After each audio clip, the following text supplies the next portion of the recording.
Assalamualaikum warahmatullahi wabarakatuh. Bismillah walhamdulillah wassalatu wassalamu ala sayyidina Muhammadin Rasulillah wa ala alihi wa sahbihi wa man tabi'ahu dah. Kisah takutnya Sayyidina Hanzalah radhiyallahu taala anhu terhadap kemunafikan. Sayyidina Hanzalah radhiyallahu taala anhu bercerita, suatu ketika kami sedang berada di majlis baginda Rasul sallallahu alaihi wasallam. Beliau menasihati kami sehingga ke hati kami menjadi tersentuh, air mata kami bercucuran dan seolah-olah akhirat nampak di depan mata. Selesai dari majlis baginda Rasul sallallahu alaihi wasallam, aku kembali ke rumah dan berkumpul dengan anak istri.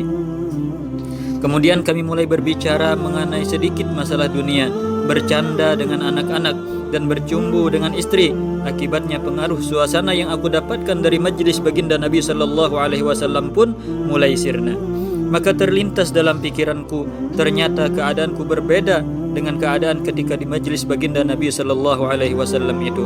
Aku berkata dalam hati, kamu telah menjadi munafik, karena kenyataannya di hadapan Nabi sallallahu alaihi wasallam keadaanmu seperti itu, dan sesampainya di rumah keadaanmu seperti ini.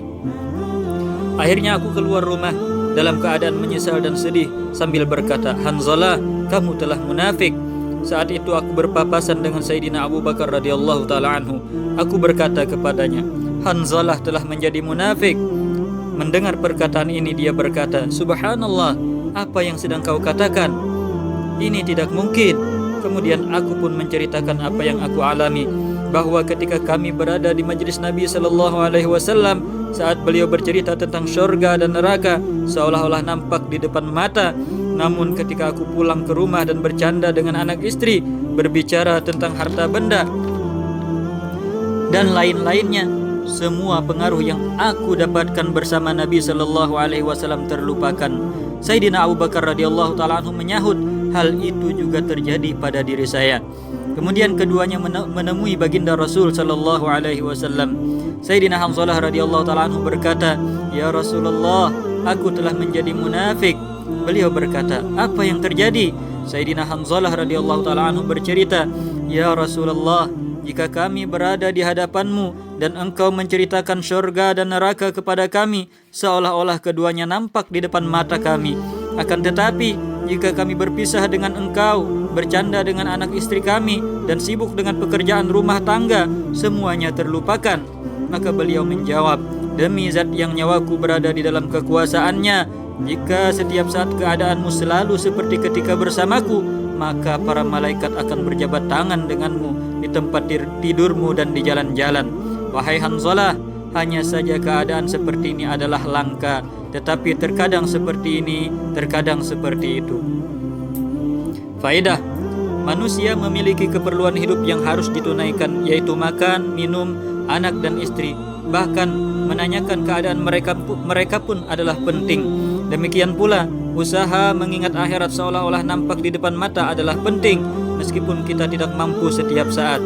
Kita jangan terlalu berharap setiap saat dapat mengingat akhirat seolah-olah nampak di depan mata, karena itu adalah derajat yang langka. Sebab itu adalah seperti derajat para malaikat. Mereka tidak disibukkan dengan urusan lain, tanpa memikirkan anak istri, tanpa memikirkan mata pencaharian, dan tanpa memikirkan urusan keduniaan. Sebaliknya, manusia senantiasa dibebani dengan keperluannya sebagai manusia, sehingga tidak dapat menetap dalam satu keadaan seperti malaikat. Dengan demikian, yang harus kita renungkan adalah betapa tinggi perhatian para sahabat radhiyallahu taala anhum terhadap agama mereka.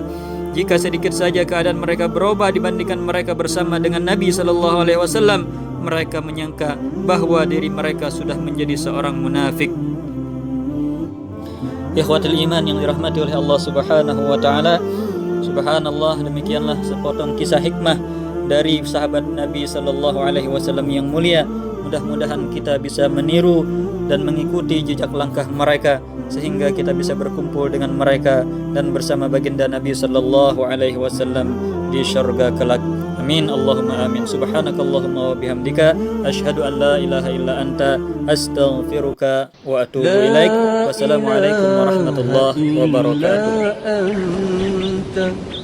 Subhanaka inni كنت من الظالمين